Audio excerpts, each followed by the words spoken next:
Selon plusieurs sources proches du président de la FIFA, Gianni Infantino aurait effectivement ordonné le lancement d'une enquête interne et confidentielle visant à établir les responsabilités exactes de l'arbitre principal du match entre le FC Barcelone et l'Inter Milan.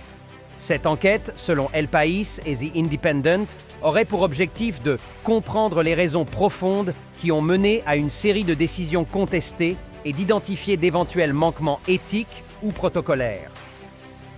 Car dans les couloirs feutrés de Zurich, au siège de la FIFA, la pression est devenue intenable. Gianni Infantino, sous le feu des critiques de nombreux membres du Conseil de la FIFA et de plusieurs fédérations nationales, ne peut plus ignorer l'onde de choc causée par ce match. Le fait que le FC Barcelone ait conquis la Liga quelques jours après son élimination suspecte en Ligue des Champions renforce l'hypothèse selon laquelle l'échec européen n'était pas sportif, mais structurellement injuste. Un membre de l'entourage direct du président aurait confié à Reuters, sous couvert d'anonymat, « Ce qui inquiète le plus Gianni, ce n'est pas tant le contenu du match que la perte de crédibilité globale que cela provoque. Il sait que s'il ne fait rien, la prochaine fois, ce ne sera pas seulement le Barça, mais peut-être un club africain, asiatique, sud-américain. C'est l'autorité morale de l'arbitrage mondial qui est en jeu. » L'enquêteur désigné serait un ancien responsable de la cellule éthique de la FIFA, connu pour son indépendance et sa rigueur. Il aurait déjà contacté plusieurs témoins, superviseurs, assistants VAR, observateurs UEFA, mais aussi techniciens audiovisuels ayant eu accès aux échanges entre la salle VAR et l'arbitre central. Selon Marca, cette enquête pourrait notamment vérifier pourquoi certaines fautes flagrantes sur Lamine Yamal n'ont pas été signalées par le VAR. Pourquoi le penalty sur l'attaquant barcelonais n'a-t-il même pas été revu? Pourquoi l'arbitre a coupé court à plusieurs échanges avec ses assistants en plein match? L'un des points les plus graves évoqués par les médias serait la possible absence de certains enregistrements audio, ce qui pourrait faire penser à une altération du protocole officiel. Si cela était confirmé, l'affaire basculerait dans une dimension quasi-judiciaire. Et pendant que la FIFA enquête dans le silence, le monde du football, lui, hurle. Les supporters, les anciens joueurs, les analystes, tous attendent une réponse. Tous veulent savoir, le Barça a-t-il été volé? Et si oui, pourquoi? Du côté de Barcelone, le silence officiel est aussi pesant que stratégique. Le club n'a, pour l'instant, publié aucun communiqué ni tenu de conférence spéciale sur cette affaire. Mais selon des sources internes relayées par Catalunya Radio, la direction du Barça est parfaitement informée de l'enquête en cours et suivrait chaque développement avec une vigilance extrême. Certains membres du staff juridique du club auraient même été appelés à préparer un dossier de documentation en vue d'une éventuelle audition formelle auprès de la FIFA. En coulisses, on parle d'un club en mode observation, mais prêt à faire entendre sa voix au moment juste, notamment si les conclusions de l'enquête venaient à confirmer des dysfonctionnements graves. Joan Laporta, président du club, aurait tenu plusieurs réunions à huis clos avec ses avocats et ses conseillers en communication, anticipant plusieurs scénarios de réaction, de la simple déclaration solennelle à une plainte officielle internationale pour préjudice sportif. Du côté des supporters, la pression ne faiblit pas. Une immense banderole a été déployée devant le Camp Nou avec ces mots simples et lourds de sens « No vamos a olvidar ». Nous n'oublierons pas. Mais c'est l'UEFA qui, aujourd'hui, fait face à la tempête la plus violente. Car depuis l'explosion médiatique de cette affaire, les chiffres parlent d'eux-mêmes. Près de 3 millions de messages ont été publiés sur les réseaux sociaux avec les mots-clés « Justice for Barça »,« Yamvar Gate » ou « UCL Escandal ». Et selon un rapport interne que Der Spiegel aurait pu consulter, la Ligue des Champions aurait perdu 12% de crédibilité d'image sur certains marchés en moins d'une semaine. Un record. Des sponsors majeurs, pourtant silencieux habituellement, se seraient aussi montrés inquiets. Plusieurs d'entre eux craindraient un effet domino sur leur image s'ils étaient perçus comme associés à une compétition polluée par le doute et l'injustice. Pour la première fois depuis l'ère post-Calciopoli, l'ombre d'un scandale structurel plane sur le football européen. Et pendant que la tempête gronde, l'enquête avance. Plusieurs experts proches de la FIFA estiment qu'en cas de confirmation d'une faute d'arbitrage intentionnelle ou d'un manquement au protocole VAR, l'arbitre pourrait faire l'objet d'une suspension longue durée, voire définitive. Certains parlent même d'un possible signalement. La situation a pris une tournure encore plus dramatique lorsque plusieurs médias espagnols de premier plan, notamment Diario AS et El Chiringuito de Jugones, ont lancé, dès le lendemain de l'élimination, une série de sondages pour recueillir l'avis du public sur ce qu'ils ont unanimement qualifié de scandale arbitral. Les résultats ont été tout simplement saisissants.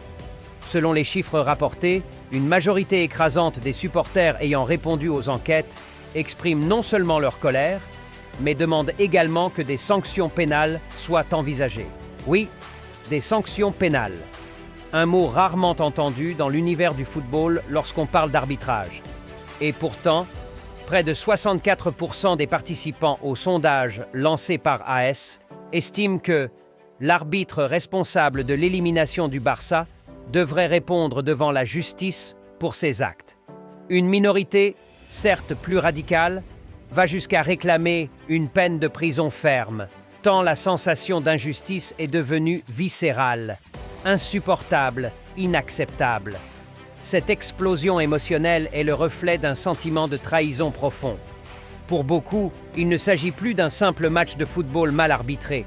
Il s'agit d'un vol, d'une déchirure, d'un crime contre le sport lui-même.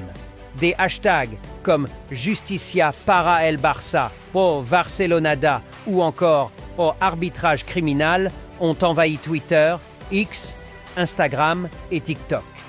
Des vidéos au ralenti, des comparaisons avec des faits d'arbitrage passés, des montages montrant le regard fuyant de l'arbitre après chaque action litigieuse, la communauté footballistique, dans toute son ampleur, a choisi de ne pas oublier et surtout de ne pas pardonner. L'émotion a même franchi les frontières du monde sportif.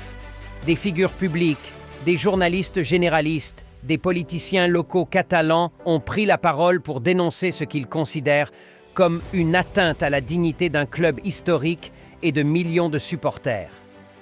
Certains évoquent la nécessité d'une réforme totale du corps arbitral européen. D'autres suggèrent la création d'une commission d'enquête parlementaire en Espagne pour comprendre comment de telles décisions peuvent encore exister à ce niveau de compétition.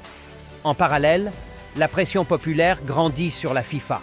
Les bureaux de Zurich, habituellement silencieux, seraient cette semaine assaillis de courriers électroniques, de lettres, de requêtes juridiques émanant de fans, d'associations et même d'avocats indépendants prêts à porter plainte au nom de l'intérêt du football. La FIFA, selon Marca, aurait été profondément troublée par la virulence des réactions, mais aussi par la cohérence des éléments vidéo et le poids symbolique de l'injustice perçue. Si ce mouvement de colère se poursuit, il pourrait bien imposer un précédent. Jamais, depuis les grands scandales du Calciopoli en Italie, une affaire d'arbitrage n'a suscité autant de réactions extrêmes.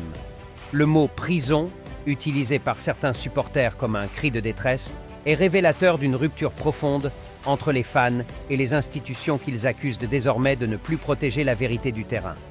Ce qui semblait n'être, au départ, qu'une simple élimination sportive est aujourd'hui devenu un véritable séisme institutionnel. Car à mesure que les jours passent, ce n'est plus seulement l'arbitre du match ou les instances arbitrales qui sont pointées du doigt, mais toute la structure qui encadre et régule les grandes compétitions européennes. La Ligue des Champions, symbole d'excellence, de mérite et d'équité sportive, voit aujourd'hui son image écornée, abîmée, peut-être durablement entachée. La question brûlante que posent désormais journalistes, analystes et supporters est simple. Comment restaurer la confiance ? Car si l'enquête que mènerait la FIFA confirme ne serait-ce qu'une partie des soupçons qui pènent sur cette rencontre entre le FC Barcelone et l'Inter Milan, les conséquences pourraient être d'une ampleur inédite. Selon plusieurs sources concordantes relayées par Marca et Coop, la FIFA envisagerait de prendre 3 grandes mesures si des irrégularités manifestes étaient reconnues. 1. Une suspension longue durée de l'arbitre principal, assortie d'un communiqué public expliquant les fautes professionnelles et les manquements au protocole VAR. 2. La mise en place d'une cellule indépendante d'analyse arbitrale, constituée d'experts neutres et internationaux, capables d'intervenir en cas de match litigieux dès le lendemain d'une rencontre. Troisième, une réforme du système d'affectation des arbitres dans les grandes compétitions, afin de réduire au maximum les conflits d'intérêts, les zones grises et les désignations inexplicables qui suscitent la méfiance. Mais au-delà des décisions institutionnelles, c'est une bataille symbolique qui est en train de se jouer. Car si l'on en croit les dernières publications du Times et de l'Équipe, plusieurs clubs européens auraient, en interne, exprimé leurs inquiétudes.